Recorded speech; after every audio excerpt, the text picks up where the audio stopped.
I'm very happy to be here and delighted to get to spend a little more time with Ayad. I trailed after him, as we journalists do, for a month or so back in the summer to get a sense of his life and work.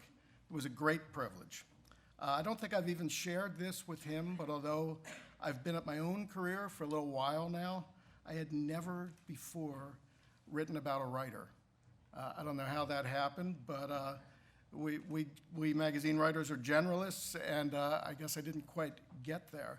And then I got to write about this really brilliant writer who, in addition to his literary gifts, also happens to be a person of great humor and dignity and decency, just all around good company, which you'll soon see for yourselves. A couple of things really came clear to me at the start. One was that because Ayad had seemed to sort of explode on the scene, a lot of people considered him a young writer. And we tend to celebrate that sort of thing, the burning new talent, the fresh new voice, and he certainly was that in a sense.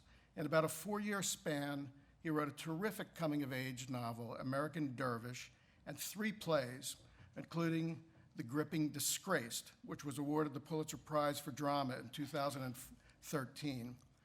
But the fact is that while Ayad certainly wasn't old when he went on this literary tear, he was not a kid. He was not fresh out of the Iowa Writers Workshop or any other writer's workshop at that point. He had knocked around. He had struggled to finish a 500-page novel and then ditched it when he realized it wasn't good. He supported himself for a time by producing infomercials. A friend of his told me that one was for an exercise program which featured a man, quote, in a weird weighted suit. So his success has been hard-won, and in my mind, this makes his work all the more valuable and worth our attention. He writes about life as someone who has lived life. His latest work is Junk, a drama about Wall Street in the 1980s and an era in which the princes and kings of the street discovered they could use debt as an asset, even if it sunk companies and cost people jobs. It's a brilliant, complex rendering of that period, and to me, the essence of dramatic writing. You see a number of people doing really detestable things in Junk, but you don't detest them. Whether in Junk, Disgraced, or The Invisible Hand, or The Who and the What, Ayad's genius is to make us see characters in their fullness and complexity.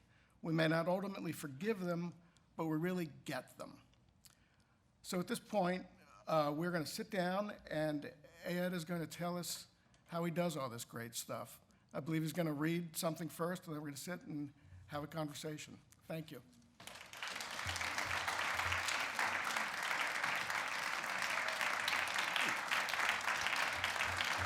Thank you. Thank you, Michael. That was wonderful, very moving. So I'm going to read a little, well, not a little. It's an extensive monologue from Junk. For those of you unfamiliar with the work, I basically take a deal and I put the deal on stage. A leveraged buyout deal, it turns into a hostile takeover. And the young financiers are trying this new financial technology and figuring out how to, exercise their muscle and make their mark. At the top of the second act of the play, once the deal is in motion, these young guys are using debt to take over a behemoth, industrial behemoth called Everson Steel, which is like a Bethlehem Steel type company. And they've been getting a lot of bad press for these tactics. So the lead of the play, a guy named Bob Merkin, who is loosely inspired by Michael Milken, gets up in front of the audience, who I allege is a private investor group. So he's addressing all of his private investors who have put money behind him to do this takeover. So I'm going to read this speech. Past few weeks, the news, the papers have been filled with nasty words about a pending deal all of us in this room are watching pretty closely. Saratoga McDaniel's ongoing bid for Everson Steel, a deal which, of course, was financed by the money many of you put up. Seeing some of these pieces on the news, you'd think we were like locusts come upon the land. all the idyllic images of small-town American life, workers coming through the gates, hard hats, lunchboxes, fathers. The fathers who we're told will be out of a job if Izzy Peterman has his way. We're told that Sacker Lowell and yours truly are using financial wizardry to destroy the values that made this nation great. If we're the locusts now, the frogs can't be far behind, right? I don't agree with any of that. What's wrong in America right now, and there's definitely something wrong, has nothing to do with corporate debt. I mean, all the fear-mongering around this deal, the waxing poetic about the death of American manufacturing, I sometimes feel like I've stepped into a collective delusion. The bizarre, self-serving belief that we Americans are somehow better than others, that American-made is better, whether it's American steel or American cars or televisions or whatever. No evidence is offered, just nostalgic rhetoric about what our fathers sacrificed and how great they were and how we here in this room are endangering the legacy they left behind. And you marry all this Norman Rockwell sentimentality to the nasty xenophobic tirades about slink-eyed Asians copying our stuff and the dirty spics taking our jobs, and you have a picture of what is actually wrong in this country today. There is a blindness out there, and it is not the blindness of those who see nothing but dollar signs. No, it's the blindness of a nation unwilling to question itself, unwilling to learn from the evidence of the marketplace. Because see, the marketplace is telling us that our steel isn't as desirable as steel made in China. It isn't as cheap, as quickly produced, or superior in any way. The same with our cars, appliances, electronics, the Japanese, making all these more cheaply and better. That's the truth. Honda is a better car. That's why I drive one.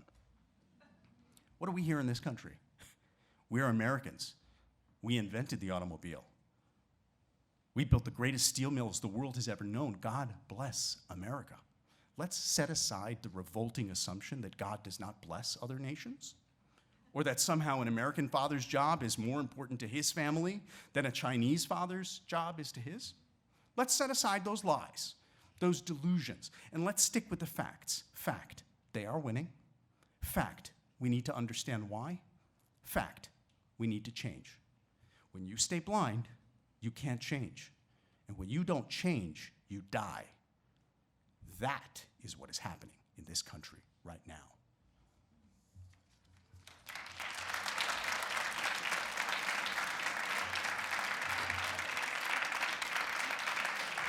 Nice. Thanks. So, needless to say, that American exceptionalism. so that is one of the many great passages in a terrific play. And needless to say, that could not feel more current right now. If we just substituted Mexico for Japan and changed the storyline a little bit, tweaked it. Ball bearings. Yeah, Right. yeah. Robots. So as you were, when did you start writing this play? Or that may be a hard thing to ask, because I assume that before you start writing, you have a play in your head. But tell us how this play developed. I knew I wanted to write a very large play about finance. I think you know this story because I've told you that. We've talked. We'll pretend I know. Yes, okay. When I first moved to New York, my dad kind of made a deal with me. To induce me to sort of get interested in the real world, he suggested that he would pay my rent if I read the Wall Street Journal every day. So I was in my mid-20s, I was 24, and I just moved to New York, and there was a library on 29th Street and 3rd Avenue around the corner from where I lived, and I would go there and read the Wall Street Journal every morning. And, my dad was canny, he and my mom were both concerned. I'd studied theater and religion, and I was reading, what's this kid? He's reading poetry all the time. What is he gonna make a living? What is it? So, I think it was he was right that he got me interested in something. He knew if he could get his son interested reading something, that I would get into it. But I didn't actually go into finance, but I did spend a lot of time thinking about it. And I've become, it's been an important part of my way of seeing the world and understanding the world. And it's been a through line of everything I've written. My first novel that you mentioned, which I jettisoned because apparently it was so awful. Many of my friends who I shared it with told me not to share it with anybody else. And And I would say, oh, well, he's a writer. He hasn't finished his book. He's just jealous. And then I'd share it with the next person. They'd say the same thing. So. But in that book, you know, the lead character was a poet working at Goldman Sachs in the graveyard shift in the database. And so, you know, that's been a through line. The Invisible Hand is about global finance. It's been part of my work. Amir is a mergers and acquisitions lawyer. So when I had the good fortune of being awarded the Pulitzer Prize, I thought to myself, nothing good can come of this, because either I'm going to believe it and I'm going to be less connected to myself as a writer as I really am. I'm going to think I'm a better writer than I am, or I'm going to believe that I don't deserve it, and then I'm going to think to myself, well, I have to prove that I do deserve it, right? So either way, it was a kind of conundrum. And I thought the only real way to get around this is to take it as an encouragement to take a bold artistic risk. Do something now that, if you were to do it now, could actually get up a play with 68 scenes and 23 actors, and, you know, 3 acts. And so I did. So why didn't you try to challenge yourself? Yeah. Well, that's you know, 20 all those characters. It's a lot. Those scenes. Yeah. It's a feat. There's a lot happening on stage, and I knew that I wanted to write a story that tried to get its head, arms, heart around what's happened to America, because, you know, and I think just yesterday I realized something.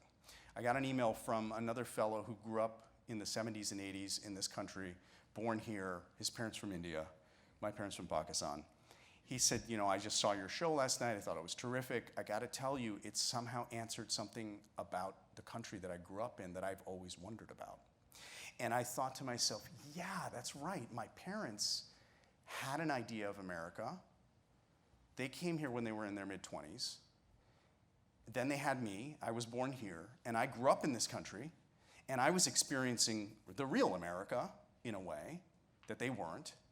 And I was grappling between this idea that they had and the reality of what it was.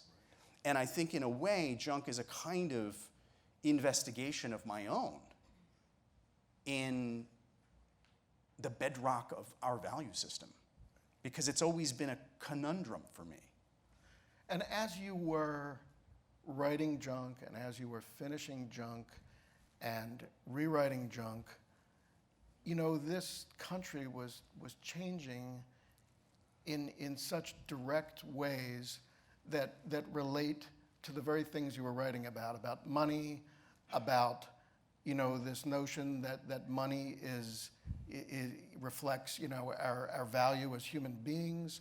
You know, there's a great line in Junk when one of the characters, you know, toward the end, he says, "A man is what he has." I think that's the line, or close enough. A man is what he has. A man is a funny thing, Judy. A man is what he has. So how much of that just became even more distilled? You were already going in that direction. And I don't know if it changed it or just made you feel even more strongly about what you were writing.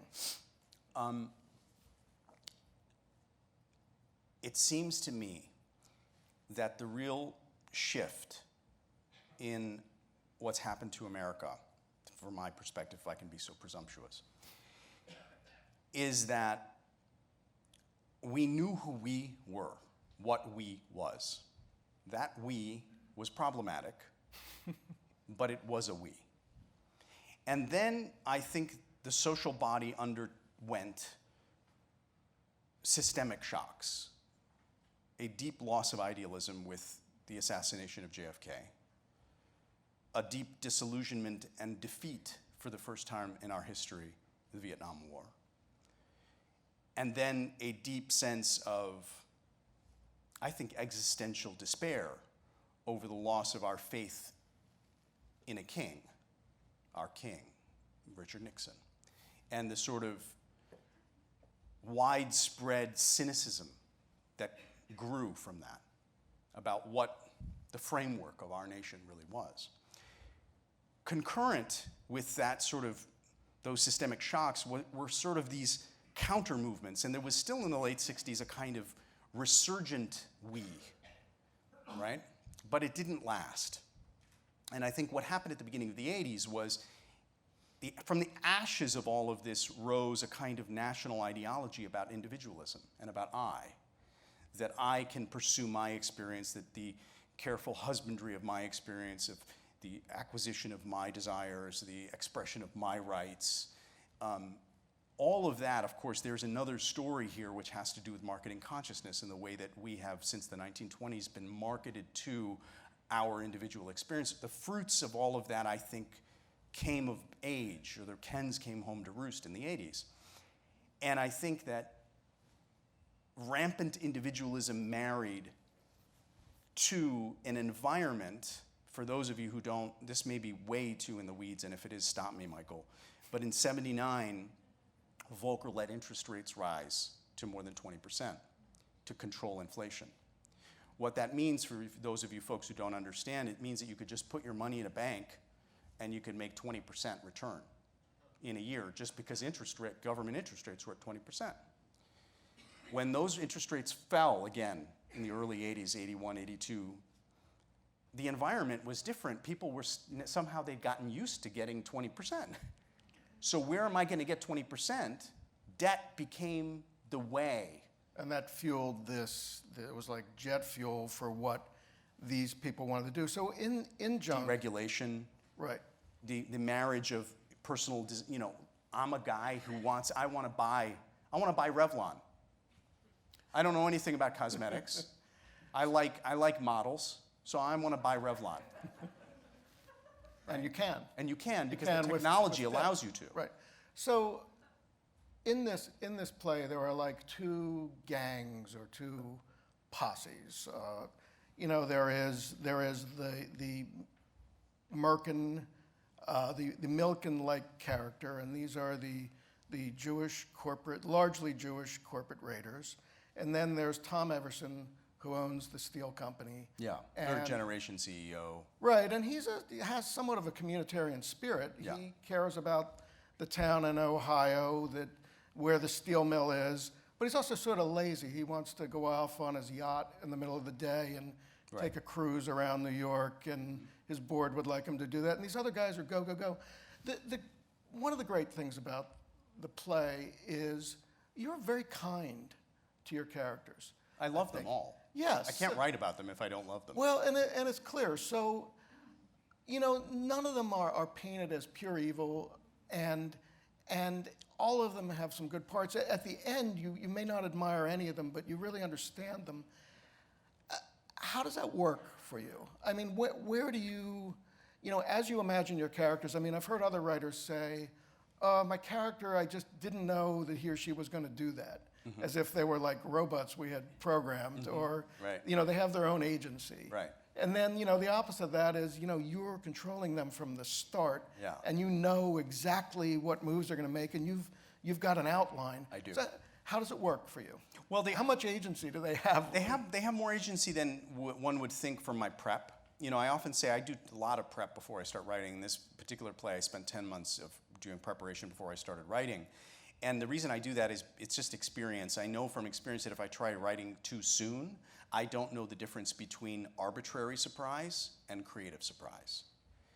Yeah, I have to understand the world and the story well enough to understand that when a character says something that's totally unrelated, that's actually something interesting or worth following rather than just some brain fart, right?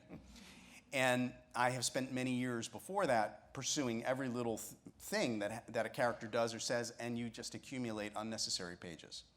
So I, with Junk, did enough prep, and then I have this writing process where every major character has a chair in my studio, an empty chair. Wow. So, and in Junk there were 9 empty chairs in my studio. And it was interesting, I went out and found the chair that was right for that character, right? So there were 9 different sorts of chairs. There was, Tressler had this kind of old oak, kind of ornate, sort of adorned chair. And what I'll do is I have them in the space just positioned with each other. And when I'm writing a scene, I will sit in one chair and imagine, and just kind of feel what the response is, and then I'll go over there and back and forth, and then I go to the computer, and it's a little wacky, clearly, but it helps me to externalize. As an actor, I'm aware of the way that the shamanic, there's a kind of shamanic, you can enter into a kind of shamanic I am other state as an actor. So I'm always trying to recreate that by externalizing that in my own process. I would love to see the studio. You know, I have some pictures, I'll show you. you know, the New York Times, I haven't seen it lately, but they would run these photo essays of writers' studios or writers' writing spaces. It always really irritated me. Why? Well, because they were perfect. You know, somebody in a restored barn. Yeah. Or, you know, it was just like staged, like, you know, they stage houses that are being sold now. Yeah. So you must have a big No, space this to write was into actually, this was 9 at, chairs. when I wrote that first draft of Junk, it was 5 weeks at Yaddo. Okay. So I had a tiny little room, and those 9 chairs, I literally would have to like go like this to get to my desk, and you know, but it was perfect. It was a hot house. It was a hot house. So, You know, let me say one other thing, because you were saying that, you know, you don't find any of the characters. You know, some people, of course, disagree with you. They think the characters are despicable and they don't like anybody, and they tend to not like anybody in any of my work, and that's well, fine. and they may be equally despicable. I think you do an interesting job of not taking sides and leaving the audience with something to sort of work out for themselves in that way. But if you can understand where somebody is coming from, how can they really be that despicable? I mean, if you can really understand where they're coming from, it's hard. It's hard to hate them when you really get what's driving them. I mean, what's driving Merkin in the play is a sense of having been not acknowledged, his family, his father not acknowledged for what they are, which is great and really good at what they do, because his father was Jewish, couldn't get a job at all these firms, and ended up balancing the books of dry cleaners and dentists, and Merkin knowing that the white blood, you know, the white shoe, blue blood guys are trying to keep them out. And, you know, I think, how do you not identify, I mean, how do I not identify with a guy like that? You know? Right. But he's breaking the rules. You know, he's not, you know, he's breaking the rules, he's breaking the law, he's hurting Breaking people. rules, I mean, the Continental Army broke the rules of, you know, engagement with the British. I mean, it's, whose rules? From his perspective. Right. Well, and he because we feels can like- have this conversation from another character's perspective. Right. Well, he feels like he has to break the rules because the rules as written were working against him. Interestingly enough, somebody I think who has no love lost for Michael Milken, Jim Stewart, who wrote Den of Thieves, Right. who wrote a piece about this play in the Times, and we spoke about it. And he said, you're trying to make a case that Milken really needed to break the rules in order to get these deals done. And I said, well, I think he did. And Jim Stewart said, you know, it's funny, when he went away, these deals stopped getting done the way they like that. Right. I said, yeah, because he needed to break the rules to get them done. Right. And, you know, a lot of people will say, oh, it was so good for the American economy, it changed, it sort of allowed an era of increased productivity and efficiency, and it cleared away a lot of the sclerosis in corporate America, and it's all true. So there is, as in all your work, you know, there is a big issue of ethnic identity in this play. You know, in your other plays, all of them, you know, there have been Muslim characters, and there are. Of course, they're just characters who happen to be Muslim, just like they're just characters who happen to be Jewish. But yes, of course. From the outside, it looks like that. Yes. Right. So, you know, in this play, there are blue blood wasps, more or less, and there are Jews. Yeah. A Latino guy And there's and Asian American woman. Yeah. But there are a couple. yeah.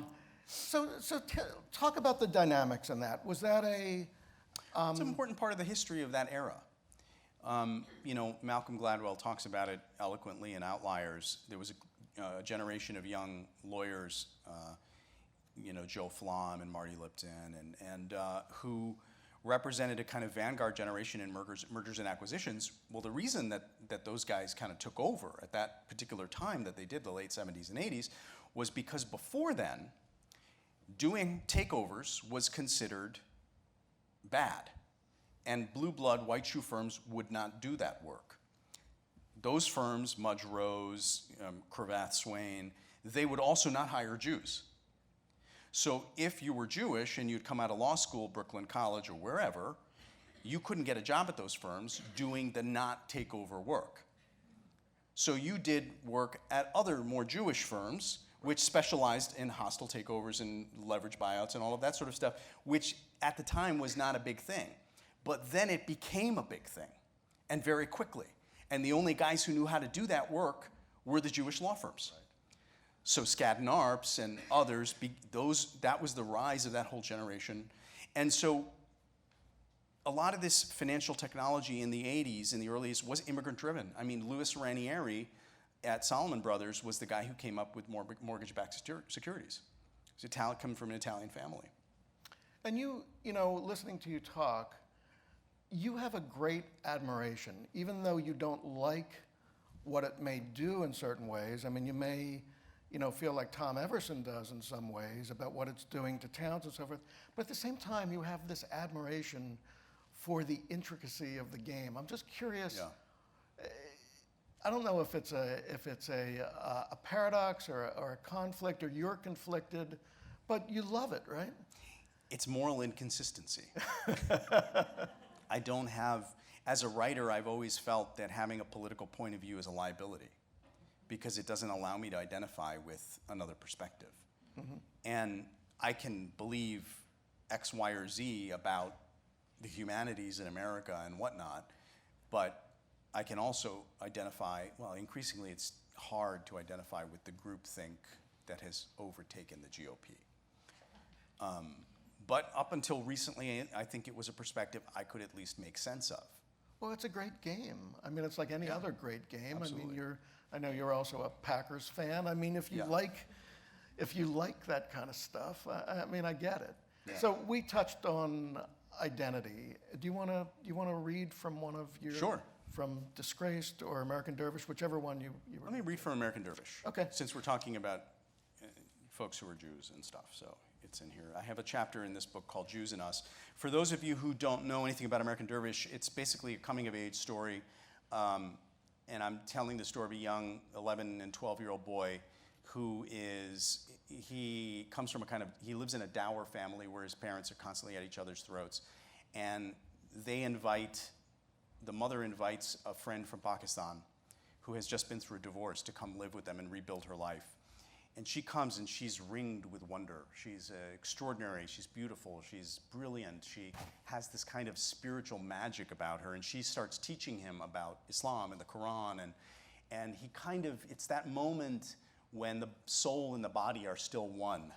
And so his body is heightened, his senses and his spirit, and he kind of falls in love with her inappropriately. He doesn't even know what love is, but it's the nurturing mother thing, and it's the awakening of his senses. And the opening of this book, the first few chapters, really kind of track his wonder at learning about Islam and being in her presence, because his parents are not, they don't care about religion, and his father thinks religion is for idiots. And so, but then one day there's a barbecue, and one of his father's colleagues at the hospital shows up, who's a Jewish doctor. And the Jewish doctor and Mina have this spark between them, right? And so they start this courtship, if you will. And so I'm going to read this. I'm going to read this excerpt here. So, it was late June. Mother stopped in one night to check on me before heading to bed. As she peered in at the door, I turned over, hoping she would notice I was still awake. She stepped inside, whispering, "What's wrong, Mary John?" "I don't know." "Up late, reading?" "No." "So what's wrong?" "Not sleepy, I guess." "You want your ummi to come give you some attention?" I nodded. "Aw," she purred as she came and sat down next to me. She reached out and ran her fingers along my forehead. For a long, quiet moment, we stared into each other's eyes. "Is everything okay with Mina, Auntie?" I finally asked. "She's good, beta. A little confused, but good." "Why is she confused?" "Things are getting serious." "Things?" "For once, your father did an honorable thing.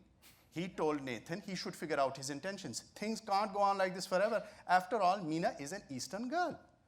Mother paused, shaking her head ever so slightly, a wistful wetness in her eyes. "You know what that sweet man said?" "No." that he considered himself lucky she's been so open with him. He didn't expect she would agree to see him the way she has, and he's grateful. He's such a sensitive man, so intelligent. I really don't know why he is so close to your father.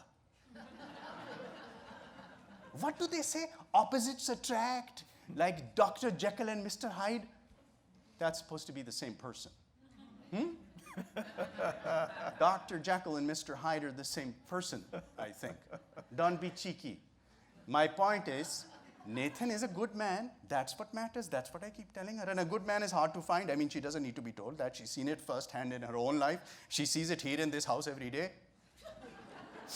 Mother was still running her fingers along my forehead. She's worried because he's Jewish. I mean, of course, this is Imran too, who keeps telling her he doesn't want a white father. Meena has a young son who's 4. But that's nonsense. She can't make a decision about something like that because of what a 5-year-old is saying. Mother paused, drawing her head away as she looked off. Now she's fixated on the fact that the man's a Jew, and what will people back home say, and what will the children be, Muslim or Jewish? I keep telling her she shouldn't be worried about that kind of thing, but she's so headstrong, just fixated. She chuckled, adding almost more to herself than me. Dr. Freud would have written quite a case study about your Meena auntie. Now Mother turned to me again, a sudden light in her eyes. I keep telling her the fact that Nathan's Jewish is a good thing. They understand how to respect women, beta. They understand how to let a woman be a woman and let her take care of them. They understand how to give a woman attention. I told Meena auntie he will give her a life she can never dream of with a Muslim man. Muslim men are terrified of women, all of them. She leaned in, kissing me on the nose, her face just inches from mine, her soulful eyes swollen with abounding love. That's why I'm bringing you up differently, so that you learn how to respect a woman. That's the truth, Qurban. I'm bringing you up like a little Jew.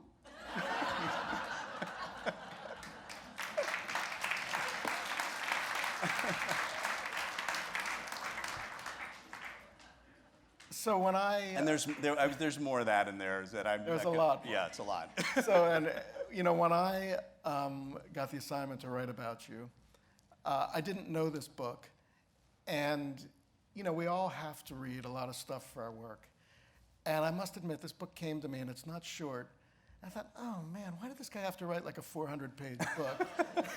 And it's a great book. It is truly a great coming-of-age story. But it's very sad. It's it's wrenching. And it's wrenching in the same way that Disgraced is wrenching. Yeah. In Disgraced, the Pulitzer Prize winning play, the character Amir, a Muslim man, is married to Emily, who's not Jewish, but she's not Muslim. She's some kind of garden variety white person, I She's believe. Lutheran, yeah. Lutheran. Yeah. And Otherwise known as. Yes. and you know, in each of these cases, you know, I, as the reader of this book, you know, reading this book and watching Disgraced, I thought these people really belong together.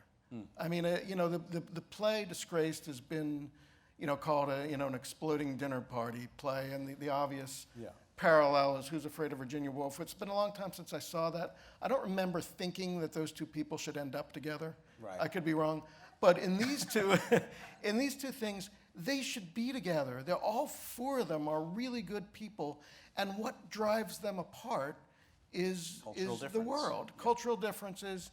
And, you know, very much so, you know, in Amir's case, you know, I remember when I was growing up and was a very reluctant Hebrew school attendee, my mother would say to me, you know, Michael, even if you don't consider yourself Jewish, the rest of the world will. Right. And I don't think I'm the only one who was told that. And that is very much what happens to Amir. Yeah. And it comes home to him after 9/11, and it's awful.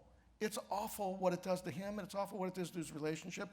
And the same factors, the same forces are at work in the novel. So what are you saying there? You know, it's great writing, it's gripping reading, it's gripping theater, but it's a little bleak in terms of how people can overcome or at least live with each other. I think that one of the things that I've come to understand about myself, about what really drives me as a writer, is that for lack of a better way of putting it, I'm a tragedian, right? And there's a reason for that. It's because I think that my parents' natal stories, my parents' native sense of what was true about life was pitched in a minor mode. It's the Eastern ethos. It's a different poetics. You know, I have a passage in American Dervish where I talk about us going to a movie, an American movie, and it has this happy ending, and of course we all leave thinking, my parents are talking about what a ridiculous lie all this is, right? But then when they put these video cassettes, or these, you know, at that time you just started to have video cassettes into the, and you show these Indian movies and Pakistani movies that they thought were true. They struck me as just as false because people were just killing themselves out of nowhere, and it was like the tragedy of life, the defeat of death being the ultimate truth about life versus the triumph over death, or the triumph before death being the ultimate truth of life. So to me, I think that at the end of the day, I've been so soaked in that as a child that my sense of poignancy and pungency and dramatic immediacy is tragedy. And that's what I think that it has a social function, you know, which we can get into if you want, but I think that's what I do best. I mean, I have written comedy, but even the comedy is tinged with a kind of Well, both drama. of these, I mean, all of your works have a lot of comedy in them. I mean, it's really, as you know, as a dramatist, it's what makes tragedy tolerable. Yes, that's right. That's right. You know, and you do it very well. But there's a particular thread of tragedy, I think, that runs through these things. Amir is asked by his cousin, I guess, at one point. The cousin says to him, "Secularism is a phase." And Amir says, "Yeah, it's called intelligence." Right. And you know, your characters in both these works are struggling with how to honor their culture, honor an ancient religion, and live in this world in some satisfying way. Yeah. And it doesn't end well, though. They No, actually don't find those. It tends not, at least in these works, it has tended not to. I don't know what's ahead for me. I mean, maybe that's a divide that can be bridged. Well, it's a struggle that's happening writ large in the world, not just with individuals, but Yeah. And I think the work is a commentary, and I think in a way Disgraced is a kind of metaphor for relations between, you know, the Muslim world and the non-Muslim world, the Western world, if you will. and this, you know, some of this does come out of your. We haven't talked about it, but some of this comes out of your childhood. Totally. You were, you know, the father who thinks religion is silly and has the son who doesn't. Became think. very devout. Yeah. So Yeah. tell Well, us. you know, at a certain point, I just started. I remember reading Jonathan Edwards, the great Puritan theologian from 17th century. I remember reading his personal narrative, which is a wonderful work if you haven't read it, which is about his coming to the Lord, his discovery of Christ, and the passages of such sublimity and beauty of him experiencing life as a child and the splendor of existence. And I remember thinking, yeah, that's very similar to what my experience was. And the only thing that responded to this level of splendor and grandeur and majesty in creation was the Quran and Star Wars. Those are the only thing, the Force, like, it was the only things that responded in my environment to this great beyond language type thing that was happening, which was the world and life and the fish market. I mean, I still have vivid recollections of the colors at the fish market as a child that were just, they seem ringed with a kind of heavenly wonder, right? And so I got interested in the Quran, you know, and I started teaching myself and reading it and all of that sort of stuff. And my parents had no idea what the hell is going on with this kid. Today, it would be a problematic development, right? At that point, it was really just a kind of spiritual investigation. And so American Dervish really tracks some of the evolution of that in me. And you know, then my faith crashed upon the shores of my intellectual development in my late adolescence. My readings in Camus and Dostoevsky, you know, brought a sledgehammer to all of my childish assumptions about salvation and whatnot. But on the other side of that experience was still a kind of sensitivity to creation. Amir in Disgraced goes, it's not as sketched in that way, but he goes through a journey. I think we can intuit that he goes through a journey something like that. And Yeah. he's secular. He doesn't even want to say he's born in Pakistan. He said, Well, he has a profile. He has a strategy to avoid the stigma of being Muslim post 9/11. Right. Which is to pass himself off as Indian, Hindu, and you know, we think India, we think Bollywood, yoga, chicken tikka masala. Think Pakistan, we think terrorism. You know, so it's that kind of thing. Even though it was one country, it's really one country, or was one country. but when things really fall apart in that play, and the title comes from this, you know, he says at one point, he says, they disgraced us. Well, his nephew does. Oh, his nephew His said nephew it. I'm does. sorry. No, it's okay. I'm sorry. So still, though, and he meant the colonialists.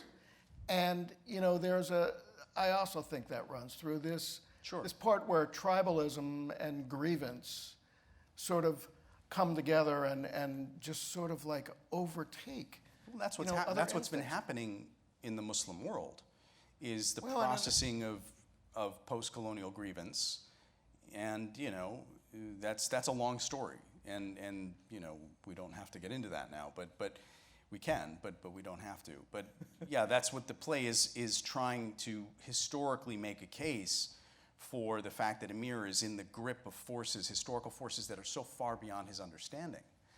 And, you know, historical, racial, religious grievance, you know, we have a fiction in this country about individualism, which is ridiculous. I mean, we are not programmed to be individuals. We are social herding animals. You know, when the Old Testament says the sins of the father shall be revisited through 7 generations, we may discover that experience is embedded in DNA in some way that we don't quite understand yet. I think that we are connected both to our forebears and to one another in ways that we as Americans deny or believe we should deny. But in your writing,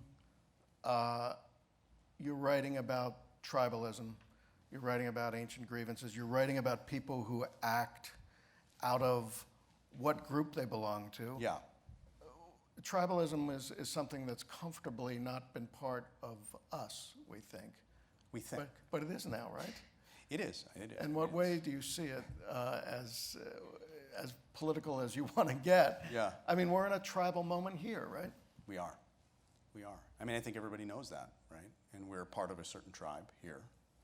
There's another one over there. So, and we're at war. The last thing I want to ask before I think we're close to some audience questions. You're not overtly political. You don't speak. I know a good friend of yours has urged you to Yeah. take positions, become the political AAD, go on late night talk Bill Maher, shows, yeah. go on Bill Maher. You don't want to do it. No. Why? I haven't wanted to. I don't want to get. It seems to me that the dramaturgy of contemporary attention, the attention merchants, right, who are making so much money from the careful husbandry of our attention, the careful training of our pleasure principle, the transformation of consciousness itself into streams of revenue through devices, right? The dramaturgy of the system, of the what I would call attention finance complex, right? The dramaturgy of the attention finance complex is mature and entails conflict. And one of the secrets has to do with triggering the amygdala. It's neuroscience. I am not interested in taking up a position inside this dramaturgical configuration. I don't want to be the right voice against the wrong voice, or the smart voice against the stupid voice, or the whatever variation of polarity in which everything is existing simply as a means to generate revenue.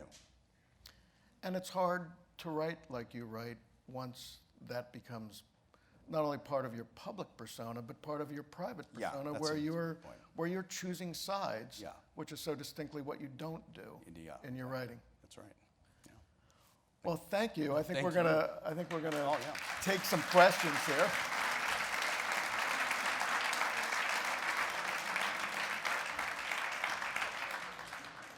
A few questions here. We got this gentleman down here. Yeah.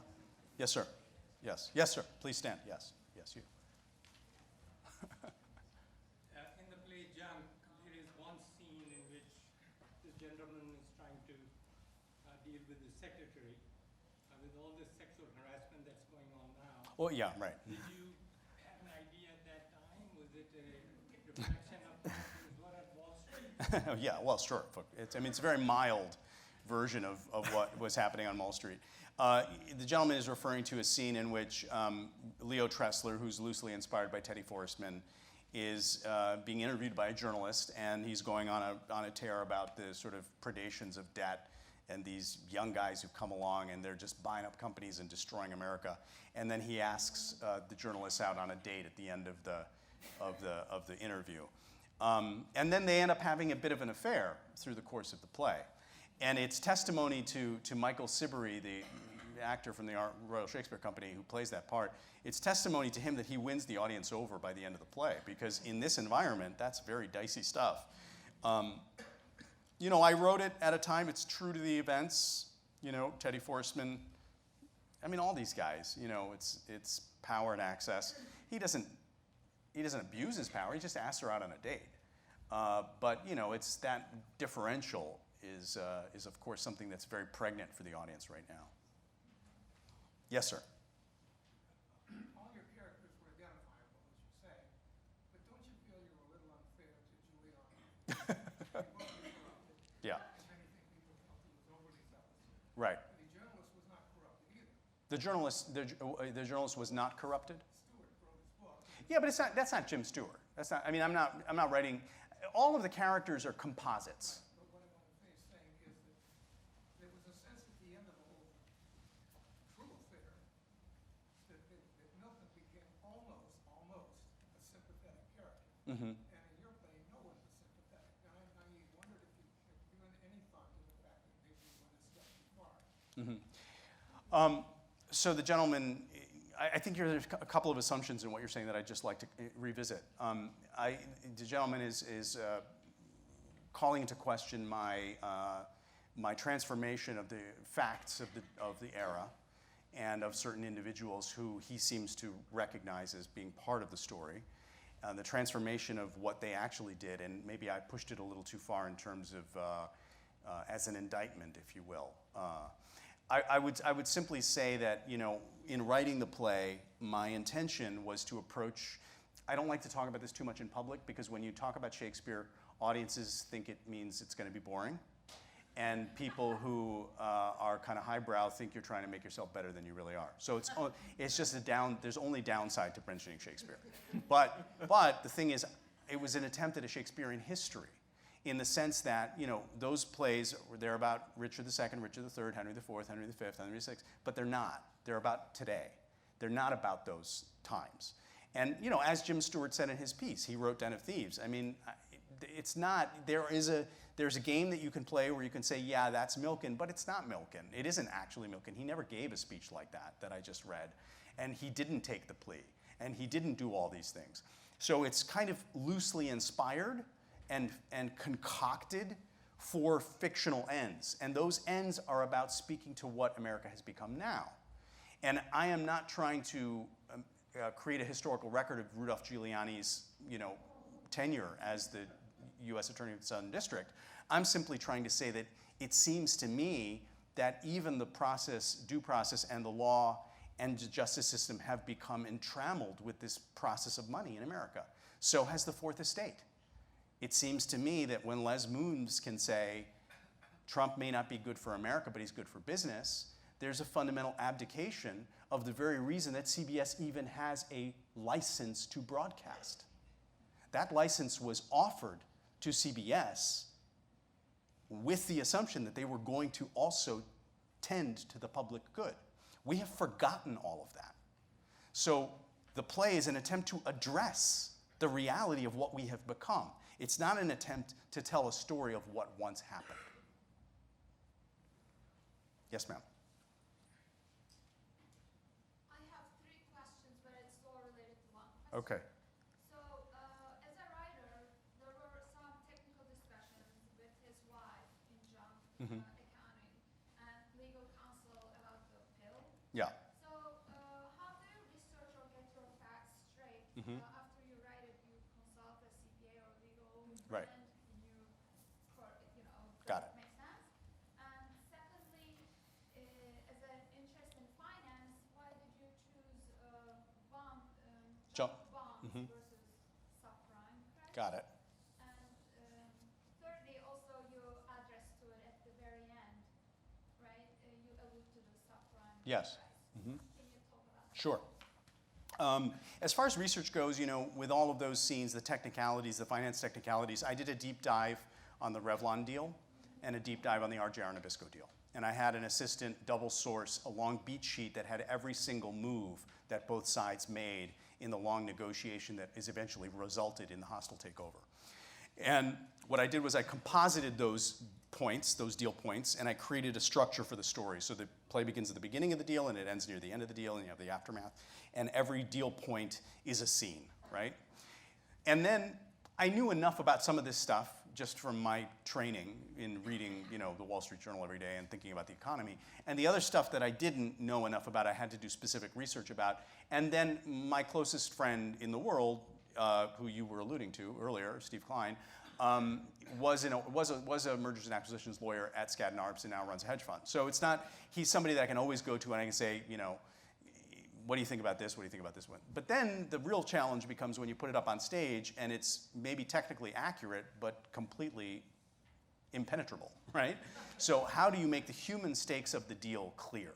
That's the biggest challenge. How do you make it clear that this poison pill is about trying to make the company more expensive so that he can't buy it, so that at the end of the scene you wonder, well, why is he trying so hard for that guy not to buy his company? That's a human question that then gets answered over the course of the play. Your second question was? Subprime versus junk. To me, it seems to me that the big story of the economy and therefore of America is the rise of debt, okay? It seems to me that Volcker letting interest rates rise to 20-some%, creating the environment for yield, which created fixed income departments across the investment banking sector, which are to this day the most lucrative by factors of 10, 20, 30x to any other department. What I mean by fixed income, if for those of you who don't know what a fixed income department is, how do you transform a fixed income payment into a monetized stream of revenue? So if somebody has a credit card that they got to pay $20 on, how do you bundle all of those credit card payments, those fixed income payments, and how do you then monetize that stream, that flow of cash? That technology is eventually what results in subprime, right? All of that started because of our embrace of debt.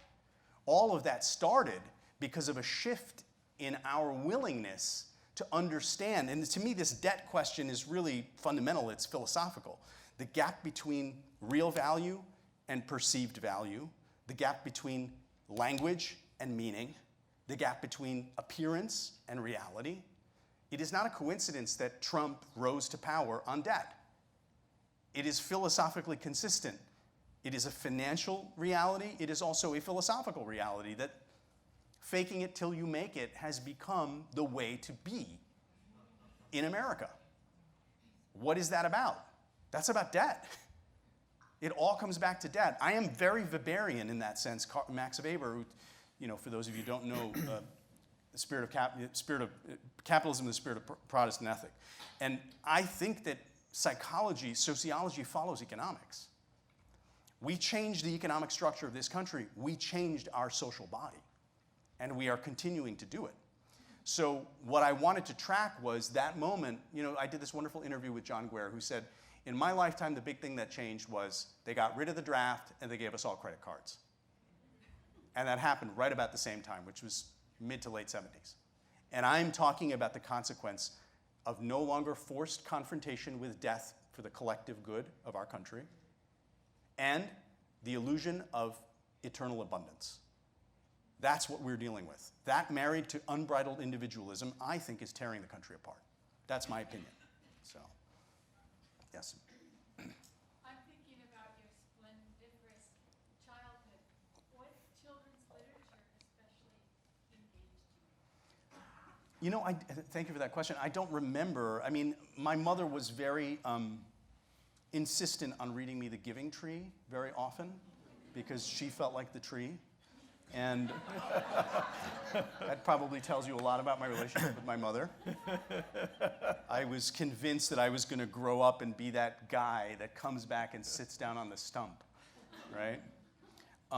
So I don't really recall children's literature. You know, I think my mom also, we would go to Pakistan every summer, and there was, you know, these wonderful books, the Enid Blyton books, the British books that, you know, the Fabulous Five and all of that sort of stuff that my mom loved so much. And so, but it really wasn't until, it was really the Quran and Star Wars. I'm not joking. It really was Quran and Star Wars until I got to my early adolescence, and 8th grade teacher assigned the Chosen to me. And I felt like I was reading about people that I totally got, even though I was a Muslim kid in Milwaukee and he was writing about the Hasidim in Brooklyn, right? Thought they were the same. So I read all of Chaim Podok's books between the age of 12 or 13 and 15. So anyway, yes? I was wondering in the play, in the text, I believe that when you describe each character, for a lot of them you mentioned, their race or their nationality, and then it appeared that when you were the Jewish characters, there was actually nothing that indicated that they were Jewish until you get into the play. Yeah. And I was wondering, because that was so central to the play itself, and as you alluded to tonight, some of their motives for their actions. Yeah. Why wasn't that mentioned? It's a really good question. It's probably an oversight on my part. I probably should have included that. I think that in those descriptions, I remember when I wrote those descriptions, I was sitting in that office with all those chairs, so that studio with all those chairs, and I just came up with the immediate things that I needed to know about each of them. And I think that visual markers were obvious. It's not obvious that a character is necessarily Jewish being on stage. And that's something that can only emerge through dialogue or behavior or something that is said.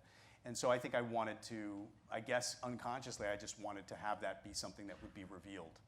But it's probably an oversight on my part. Yes, sir. So, given the comment, sorry. Yeah.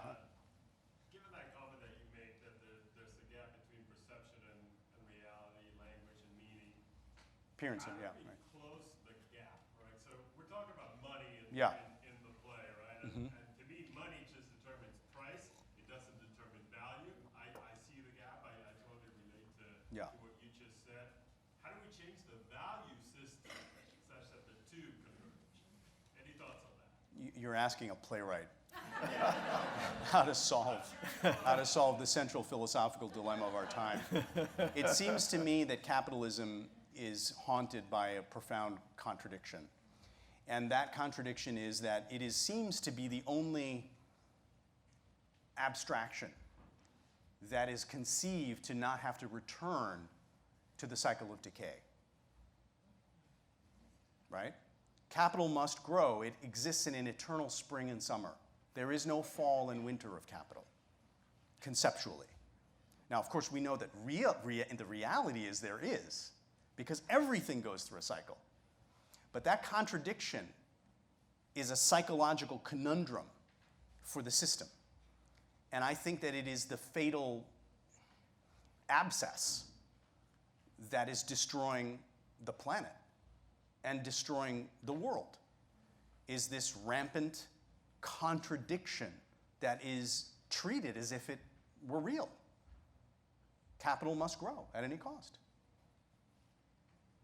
That's how we have inherited this 24/7 blinking light reality.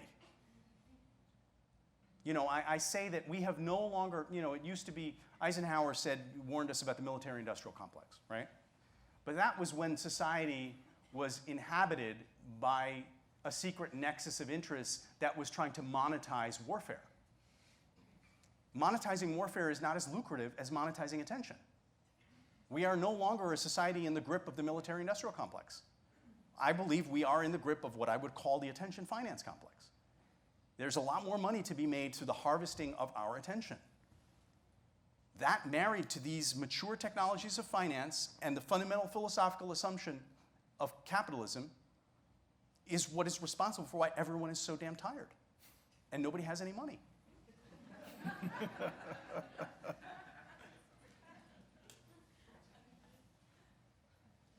Yes, ma'am.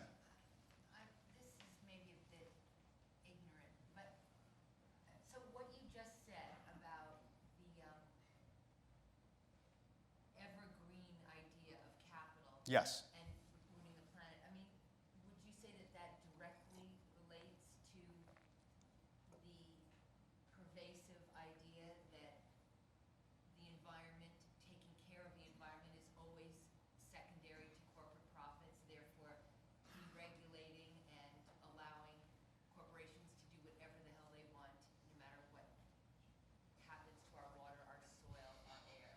Yeah. We have. It is exactly the same. Well, it's the same thing on a macro level. Yes, I would say it's the same thing. Historically, I mean, there's a long genealogy of the gradual politicization or the ideological transformation of the legitimizing logic of the system. And that increasingly talk about the economy has become recourse that everyone accepts as true. There's a long history, there's a genealogy to that. I mean, the economy, this abstraction that we placate with our ritual purchases, whose well-being we tend to, whose well-being tells us more about our own well-being than our own well-being does, and when the economy is great, we are a happy people, and when the economy is bad, you know, prophecies of doom are never far. It's mythic thinking. And it's mythic thinking because we are mythic creatures. That's never going to change. That's what we are. We've just found a new way to fold what we take to be true. Those Greeks thought that Zeus was true too. We think the economy is true too. Right? And that's the system that allows the sort of subtle and not so subtle transformation of all, 800 years ago we talk about the church as the reigning principle of how decisions get made individually and nationally, and now it's the economy. It's again, there's a long history to that, but yes, the simple answer to your question is yes. Back there, back in holding up your arm. Payne, are you not holding up your arm? Okay, sorry. Yes? You made mention of your aversion to being distracted. Yeah. Just at the 24/7 blinking light reality. How do you protect your creativity and your productivity with so many distractions around you? This is the big battle for me. I really feel like I'm having a very hard time. And I feel like I am tethered to my devices through something much, much more pernicious than just compulsion. I feel that my pleasure principle, that root embodiment of Eros, has been yoked and trained to be connected to this ever-changing, monetized stream of image and information. It's becoming and I recognize all of it, and I go through these prophylactic measures, and then something happens in my life that then brings me back into it. I got to solve it because it's a real problem for me. And I find that I find myself worried that there is a financed colonization of my interior happening. And that there is some transformation that I am not aware of, that it is, I can't read as deeply. It's profound what's happening, and I see it happening, and I see it happening around me. And I am not sanguine about this. I do not believe this is a story about the triumph of human communication or the triumph of democracy, because I see the system and the nexus, the way that everything is working to the ends of, again, what I would call a attention finance complex. It's very clear how this is generating enormous amounts of money for the distributors. I want to throw in a question related to that as representing your fans, your many fans. It's about what you are working on and what you're going to do next. And specifically to lead up to that, I know that you're writing for TV. And there was a long time in our cultural history that people who wrote for TV were selling out. They were Yeah. That's anything but the case now. Right. We all know that. So you're writing for TV. You're near the I'm end trying of to, yeah. You've written a beautiful novel, and if you were just a novelist, your next novel would be eagerly awaited. By you. That's not true. You've written plays. Yeah. You've written screenplays, so that's a lot. Yeah. So in addition to the problems that you've just Yes. described with attention, you also have Yeah. So what are you going to do about that? I don't know. I mean, I think the lady's question was connected to, I don't know.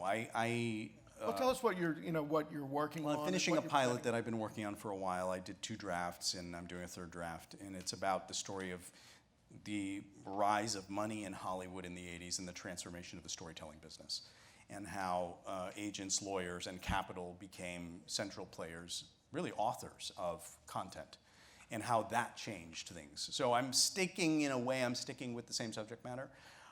It's a different form, and I'm finding that challenging. I have at least 3 ideas for plays that I want to write tomorrow. I've been taking notes on a new novel of late. So I have a lot that I want to be writing. I feel fortunate that I've had enough gainful employment over the last few years that I can not think about that just for a window and just write. But I got to get off the stupid devices to do that. So, yeah. Any further comments, questions, or criticisms? Yes, sir. You seem very pessimistic that the individual is trapped and can't get out of this, what you call a conundrum. Yes. You don't see any glimmer of hope? It does seem a little despairing. Yes, it does. And the gentleman is commenting on the sense of despair and hopelessness that I seem to be evincing in my address. I hope that the playfulness of my remarks is an indication that I'm still hopeful about something. Well, you're cheerfully bleak. Yes. I think, no, because I'm inhabited by a profound sense of faith. But that is not faith in humanity or faith in the future. It's faith. And the contact with you tonight, this is the salt of life. Something special and alive can happen here, in this moment between us. I live for as much as possible, though I don't do it when I'm on my device, for being really here now, wherever I am. I do think that younger generations are being taught, again, through this husbandry of their pleasure principle, they're not being taught how to suffer. This is a profound, profound shift and a real problem. And I don't think that being sanguine or rosy about the challenge ahead serves anybody. So I am despairing, I guess, if I extrapolate out what I'm saying into some, I do think we're in Pottersville. I don't think we're in Bedford Falls anymore. For those of you who get the reference, It's a Wonderful Life. Jimmy Stewart has thrown himself off the bridge, and Mr. Potter has taken over Bedford Falls, and he's monetized everything. And the women are selling their bodies, and casinos have come up on every corner, and fees and debt. We're sending young people out into the world in a form of indentured servitude to the corporate state with debt. It's a neo-feudal order. Yes, sir. So if one were to go all the way back to American Dervish and come through Yes. to say the who and what, one would be tempted to see you as a writer about religious faith, particularly the Muslim experience. Yes. But starting with Invisible Hand, right, we have this shift into finance. Are you simply trading myths? Yeah, that's right. I'm writing about religious ideology in a way that is closer to home. Yeah, thank you for that. I didn't have to make that. You made it for me. Thank you. All right. Yes, yes? You say you're non-political. Non-political. Or I try not to espouse political views in public. That's very selfish of you. This is the conversation I have with my friend Steve Klein. You know, he says, you've got something to say. Why aren't you saying it? I don't, well, thank you, sir. Let me put it this way. I think that whatever my engagement with the world, I love the world so much. I love reality. I love inquiry. I want to know what makes people tick. I want to know what makes the world work. I'm so fascinated by it. I am deeply, deeply enthralled by all of it. What results, the fruits of that inquiry, the fruits of that engagement are, there's no effort. They're effortless. I don't manufacture the fruits of that engagement. In order to be politically active would require me to, in a sense, I think, create a platform or something that I wanted to say, right? I'm brought to mind, you disagree, I'm eager to hear your thought about that, but I'm brought to mind of somebody like, and again, this is overweening, but I'm inspired by somebody like Socrates in the sense that the Socratic method was not that Socrates had anything to say. There was a tree that people could go to where he would often be, and they could have a conversation about something. And it seems to me that the disclosure of truth or of the world through that process of inquiry, question and answer, exchange, is very different than inserting oneself into this larger dramaturgy of conflict that is driving viewership today. And so when Bill Maher offers to have me on the show because he wants to talk about disgrace because I've got a Muslim character who says he was proud on 9/11 and that's what he's been saying all along, I know it's a setup. And I don't really want to engage in the tit for tat because I don't think anybody is served by that. So that's my perspective, and it may be selfish on my part, but I'm trying to protect what feels authentic or real for me. I think we're coming to the close, so let's do one last question. Yes, ma'am. I'm not sure I'm the best person for that, but isn't the tree maybe symbolic of what the theater is for us today? And that Yeah. you as a playwright have a voice, and it's wonderful for us to come to the theater and have the community be there for all of us to be engaged in this instead of on our devices. And I think you should be celebrating. Well, I appreciate that. Thank you. I'd like to say something to that. Thank you. Just a few weeks ago, there was a study that came out that audiences, their hearts begin to beat in unison in live performance, right? And this is something that anybody who is a practitioner of the theater knows. You know it when you're in previews and you spend 4 weeks working on the play and the performances. You as a director or writer are trying to figure out how to sync everyone's hearts to the performance. I believe that we are social herding, well, we know we're social herding animals, but I believe that we are programmed to experience as one. And that part of what's happening politically for us is a kind of loss of self in these tribal identities that feels somehow meaningful. Because we've lost any sense of community. We are finding these very dysfunctional, destructive ways of being one again, right? So I do think the theater can do that. Unfortunately, the theater is such a humble endeavor. There's such, it's a small audience, and even in a huge audience, it's 2,000 people, but it's still small comparatively. And I think that's its beauty, but that's also its limitation for a gentleman like earlier who was talking about one's moral obligation. So, Well, okay, yeah. thank you, Ed. Thank That you. was wonderful. Wonderful. Great. Thank you. So, Let's sign some books. yes.